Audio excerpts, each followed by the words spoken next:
Hey guys, welcome back to MYC Uncensored. So, today I'm going to be starting this podcast a little bit different, and I'm going to be starting it with a fun fact. Did you know that 546,678 people in Australia are international students? How shocking is that? Well, the reason why I mention that is because today I have a special guest. Her name is Ngozi. Hi, Ngozi. How are you? I'm good. Yourself? I'm good, thank you.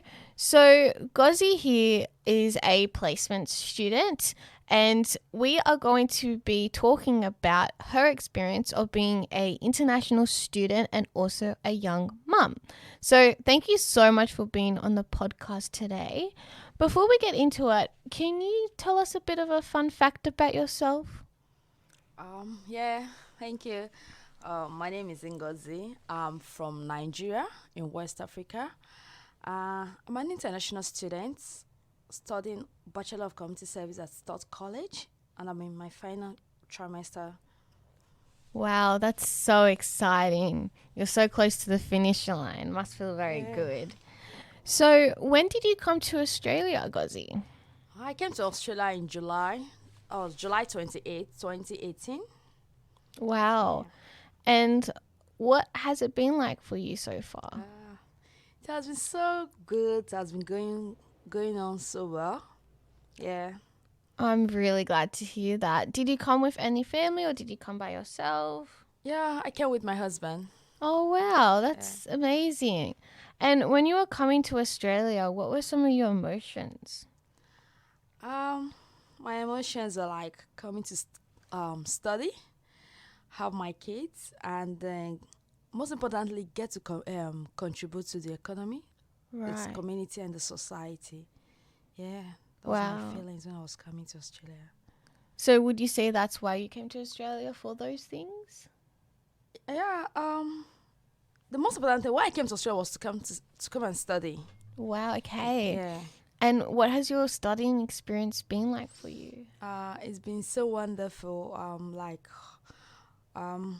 Being in a school or being in a uni where you have lecturers from different cultural groups, Mm-hmm. and you get to meet students from diverse group, you Right. know, and you also get to know them. You get to know what their cultures are, and you get to understand what their values and their beliefs are.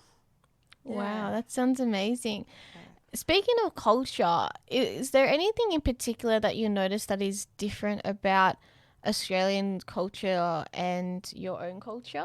Yeah, there's a lot different, but I think one of them that's so different is the eye contact. Right. Yeah, when you communicate here in Australia, there should be an eye contact. At least that shows that the person is understanding or the person is listening to you. But where I'm coming from, as a young person communicating with an elderly person, you don't need to look them straight to the eyes because they feel that you're so disrespectful. So when you're talking to them, you bring your eyes down and talk to them. Yeah. Oh, wow, that's a huge Yeah, difference. and another thing is when you want to address them, you address them with their preface, either Mister or Mrs. Oh. Yeah, you don't call them by their names, but even in workplace. But here in Australia, you call them by their names, and yeah, I think that's one of the difference. Wow, that sounds like a huge difference and like a huge adjustment for you. Yeah. Like when coming to Australia, because you must be thinking like, why is everyone like being disrespectful? But that's like part of our culture. Mm-hmm. Have you found that since being here for a while, you learnt to do eye contact and like how to like approach people? Yeah. I think I've learned a lot from having an eye contact when communicating. Mm-hmm. In my place of work, I've learned a lot, and most especially in this course where what I'm studying in community service. When communicating with people, there should be an eye contact. I think it's becoming part of me now, and I'm happy about it. Oh, that's really good to hear. And what were or are some of the challenges of being a international student? Yeah, one of the challenges is I think still the communication. There's always a barrier in the communication, Mm-hmm. and and different way, the way we do things. I think I think that's what. But the most the major one is the barrier and the communication, where you get to speak, because most time the way we communicate, where I'm coming from, is different from the way Australians communicate. Yeah. So there are times you try to communicate and they will tell you, sorry, we can't understand you. Though it may mean the same thing but different words.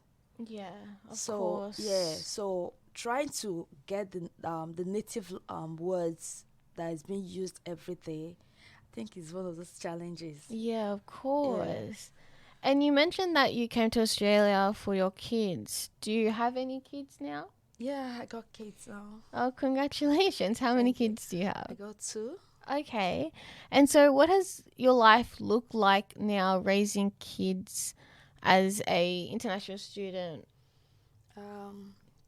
I would say it's not easy because as an international student, you're not eligible to any subsidy from the government. Yeah, okay. You get to pay the childcare in full, your medical bills in full, everything in full, So it's not easy, but I'm happy because they're born here. I'm happy because of the culture, because they are really learning from the culture, and the culture is becoming part of them now. Wow, that's Yeah, amazing. and so I'm still happy because I get to learn from them as well. Because most of the time when they go to their centers where they learn, they come back and bring these things home, and I'll get to this is what it is, and I'm happy Wow. about that. That's so great to hear. And what has it been like being a younger mum and like only kind of having your husband as a support system? Yeah, my husband has been so supportive, very, very supportive. Yeah. Being a young mom is not usually easy because you transiting from that self of being an individual to a stage where you start taking care of someone else. It's not really an easy thing because it affects a lot of things about you, but you still have to learn and just still have to keep moving. Yeah, of course. And if you had to give our young people who are listening any tips of being a international student, what would they be? First, always learn to ask questions, because when you ask, you get the right answer. You don't miss direction. Most of the unis, they have a lot of support system for us. So because most of the time when you come in, you think there's no support. No, there are a lot of support system in the school. So when you ask questions, you'll be able to you'll be able to know what to do, or areas to go in, or in short, you'll be able to be they'll be able to direct you, so you'll be on the right track. That's amazing. Yeah. And my last question is, what are some of your tips for being a young mum in Australia?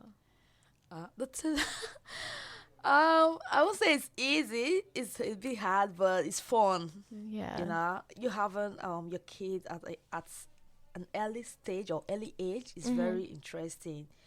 But the thing is, what I would tell every young mom out there, because you're a mom, don't allow it to stop you. If you still want to move, you can still move.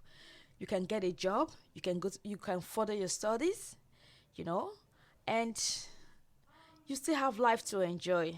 So being a mom doesn't stop you from all of this. Wow. Yeah. Those are some great tips.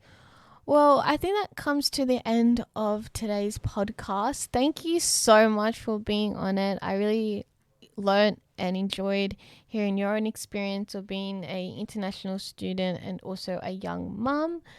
As always, guys, if you have any questions, please feel free to leave them. As you know, it's anonymous, and I will see you guys in the next podcast. Bye. Bye-bye.